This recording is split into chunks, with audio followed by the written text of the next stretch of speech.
Do I look like I could afford a Porsche? Let's talk about it.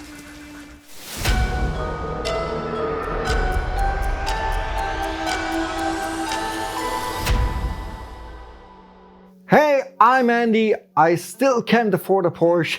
Welcome to Rely on Horror. Quick heads up, this review is 100% spoiler free.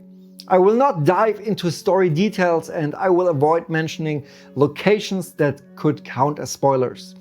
You can sit back, relax and not worry about anything being ruined for you. I will only show gameplay and cutscenes from roughly the first 20 to 30% of the game.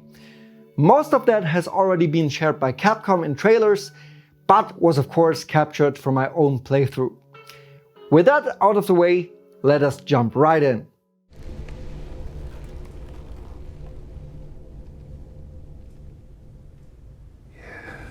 You know, I do have a question. When's the last time you brushed your teeth?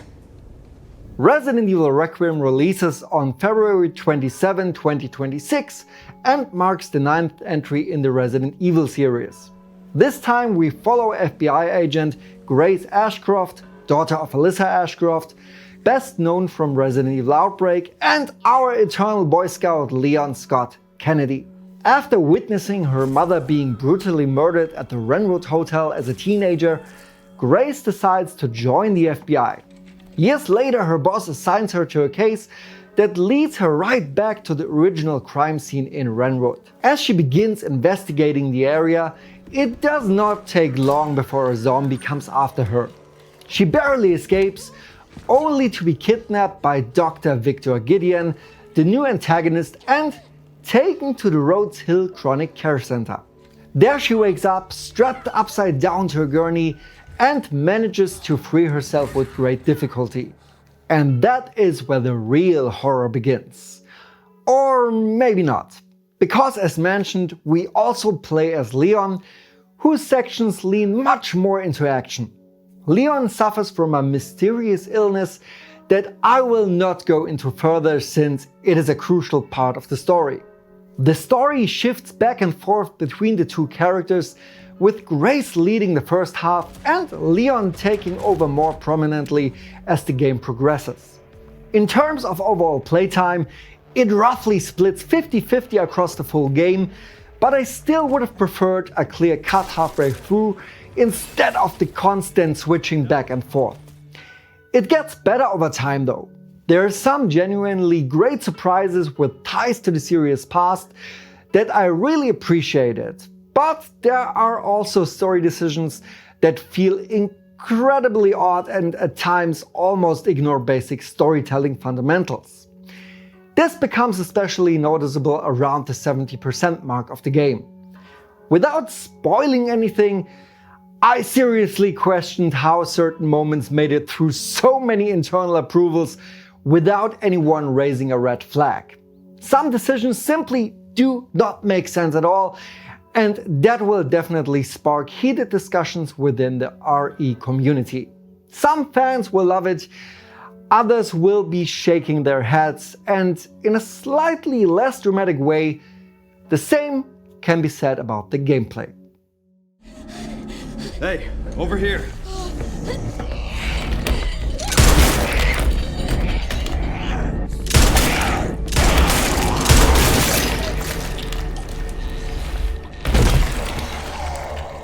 When Capcom first revealed that Leon's sections would be more action-driven, some fans immediately feared another Resident Evil 6 situation.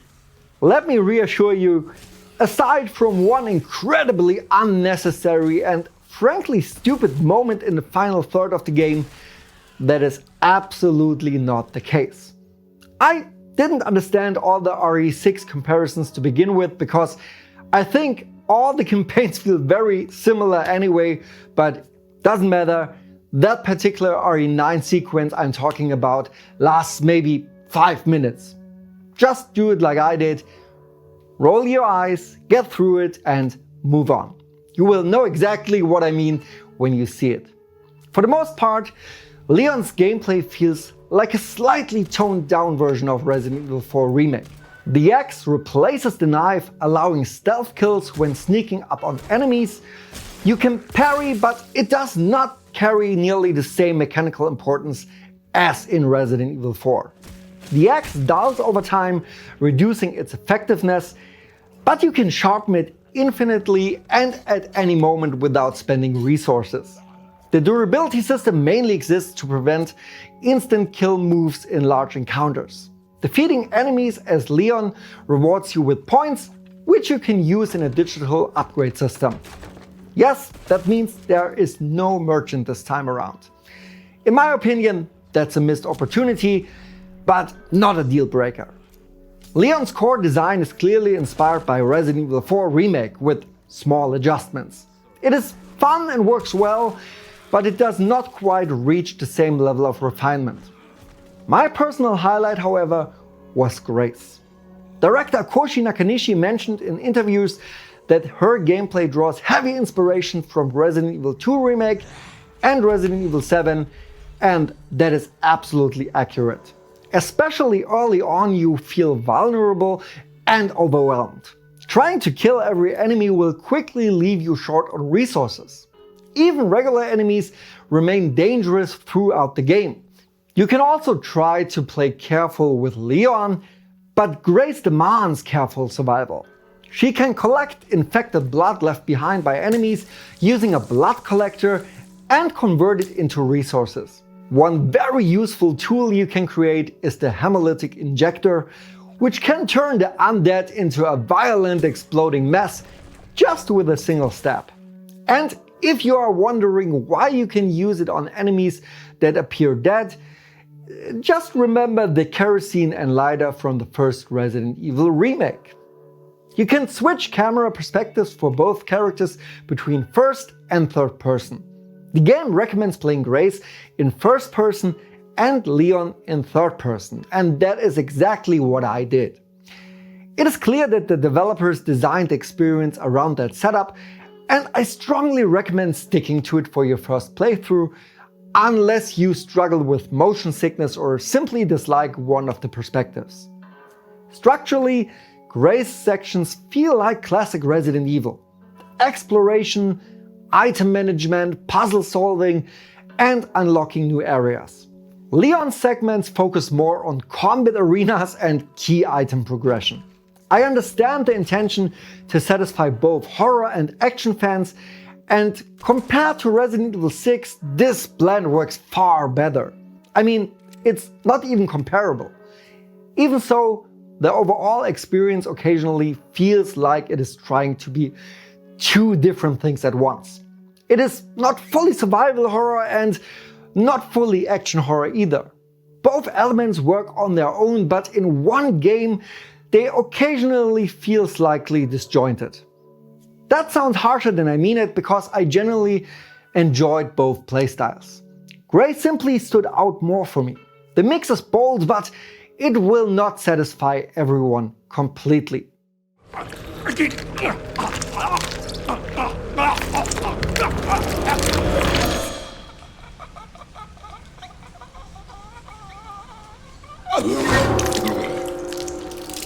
Zombies are back, and I love it. For much of the game, they are not just mindless flesh eaters like in Resident Evil 2 Remake. They retain fragments of their former selves, like habits that make them even more unsettling. Capcom struck a smart balance here. I never liked the idea of fully human-like enemies wielding weapons in a controlled manner like we've seen in Resident Evil 4, 5 and 6.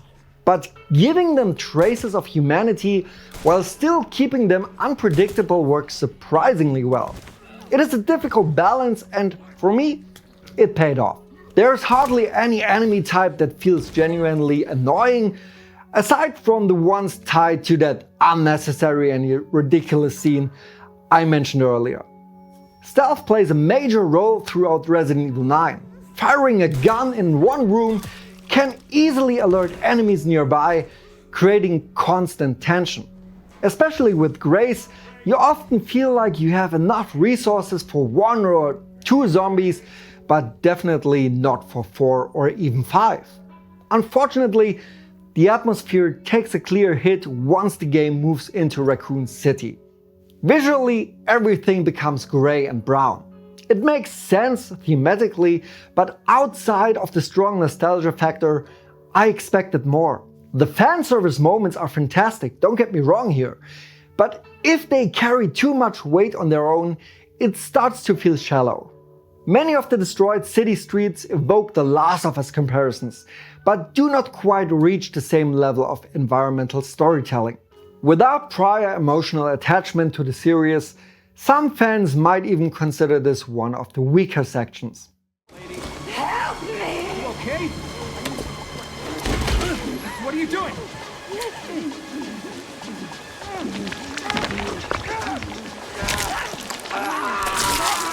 I was able to test both the PlayStation 5 and the PC version of Resident Evil Requiem. On PlayStation 5 the game ran smoothly, but with slight compromises in lighting and reflections. I assume the PS5 Pro performs closer to the PC version. On PC I played in 4K around 60 FPS with everything set to Ultra and path tracing enabled. Unfortunately, there were 2 or 3 large-scale encounters towards the end where the game stuttered for about 10 seconds. I recorded it, but unfortunately I cannot show it due to spoilers. I cannot say whether the novel played a role or what the reason was. The game also crashed 3 to 4 times, though only when returning to the title screen. That might already be fixed with the Day 1 patch. Still, 99% of the time, the game ran incredibly smooth and looks absolutely stunning. The sanatorium at the beginning stands out visually. The use of light and shadow is exceptional, and purely from an artistic standpoint, I could have spent hours there.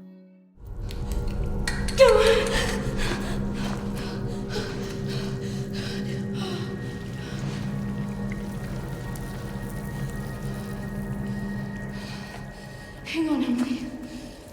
I'm coming. Since Resident Evil 7, Capcom has leaned more toward atmospheric music design rather than large orchestral themes. Go Tell and Rhodey remains an iconic exception and is still my favorite lyrical track in the series. Requiem features a new vocal song titled Through the Darkness. It is solid, but it does not reach the emotional impact of And Rhodey. The regular soundtrack once again focuses on supporting the atmosphere rather than dominating it. At times it leans into metallic, almost industrial sounds, which can be intriguing but occasionally feels a bit too intrusive. Unlike older themes, these tracks rarely stand strong on their own outside the game. The overall sound design is excellent as always. Big Mama in particular deserves praise. Hearing her heavy breathing and stomping through narrow corridors delivers exactly the kind of dread you expect from a Resident Evil game. So, what is my final verdict on Resident Evil Requiem? I'm not disappointed, but I'm not blown away either. The main weakness lies in the story choices and the split between 2 very different gameplay identities. That being said, it feels less intrusive as the game progresses. I definitely enjoyed Resident Evil 9 more than Village. Whether I prefer it over Resident Evil 7, I am still unsure. It does not surpass Resident Evil 2 Remake or Resident Evil 4 Remake for me. Those two remain the gold standard for both survival horror and action horror. As a fan, you should absolutely give Resident Evil Requiem a chance. It does so many things right, and especially the first half is incredibly strong. I took my time on my first playthrough, did not rush, and unlocked 33 out of 49 achievements or trophies, about 67% in roughly 13.5 hours. Bringing both of these contrasting styles into one single game was a bold move by Capcom, and I have to admit, it has never worked this well before. Yet, it still does not feel perfectly unified. At times, it feels like pieces of 2 fantastic puzzles that almost fit together, but not quite.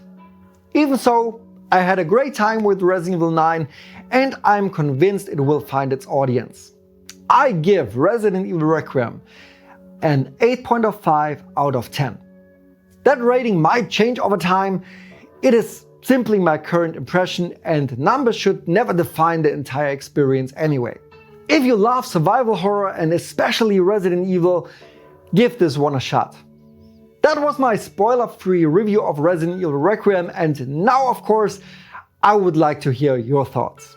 Are you worried about the two different playstyles, or do you think it's a great choice to try to unite the whole fanbase in one game?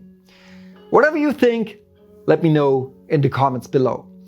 If you enjoyed this video, don't forget to like and subscribe and visit our website relyonhorror.com for more news, reviews and analysis about your favorite horror video game. Have a good one and I see you in the next video.